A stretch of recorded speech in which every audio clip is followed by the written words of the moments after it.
Bharatiya Janata party इस चुनाव में भी बात कर रही है कि देखिए साहब, इस देश में हिंदुओं पर खतरा हो सकता है।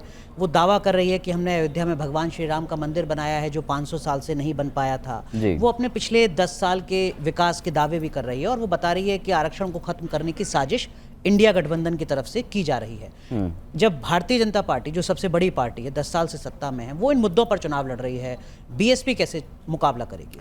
देखिए, पहले तो जो मुद्दे वो उठा रही है, आई थिंक उसको ही एड्रेस करना बहुत ज़रूरी है।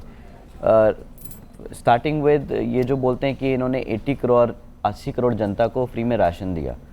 मैं इसे हर अपनी पब्लिक रैली में डिस्कस करता हूँ कि आपको अगर 140 करोड़ की जनता में से 80 करोड़ जनता को मुफ्त में राशन देना पड़ रहा है, तो मतलब आपने 80 करोड़ जनता को तो बिल्कुल ही इनकेपेबल बना दिया है, भिखारी बना दिया कि वो अपने आप से अपना राशन, घर का खाना पीना नहीं कर सकते।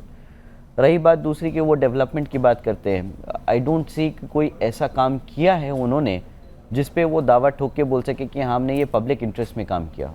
चाहे वो नेशनल हाईवेज़ की बात करें, अगर उनके पास कुछ हो तो वो नेशनल हाईवे को एक बारी को मुद्दा बना सकते हैं, बट उस पर भी एक एड्रेसल आता है कि अगर आपने पब्लिक के पैसे से नेशनल हाईवेज क्रिएट करे तो उस पर इतना सारा टोल क्यों लगता है?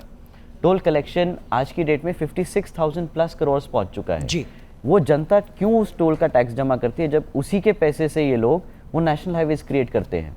तो I think it's a point of concern even on the places, मतलब वो भी कंसर्न बनता है जहाँ पे इन्होंने डेवलपमेंट किया है, उस पर भी कंसर्न और सवाल उठते हैं। ठीक है। रही बात इनकी राम मंदिर की और आई थिंक एक दो और चीज़ें आपने बताई।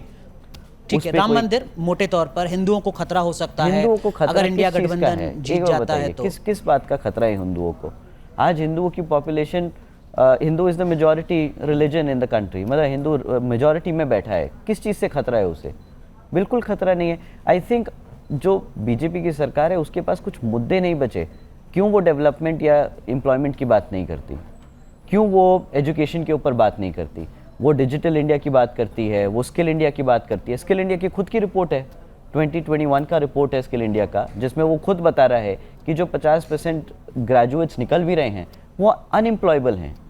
Y? Because education, the quality of education जो ये कंट्री में मिल रहा है हमारे बच्चों को, लाखों की फीस जमा करने के बाद भी वो स्किल सेट इतना बिल्कुल भी पॉलिश नहीं है कि प्राइवेट सेक्टर या गवर्नमेंट सेक्टर भी उनको एम्प्लॉय कर पाए।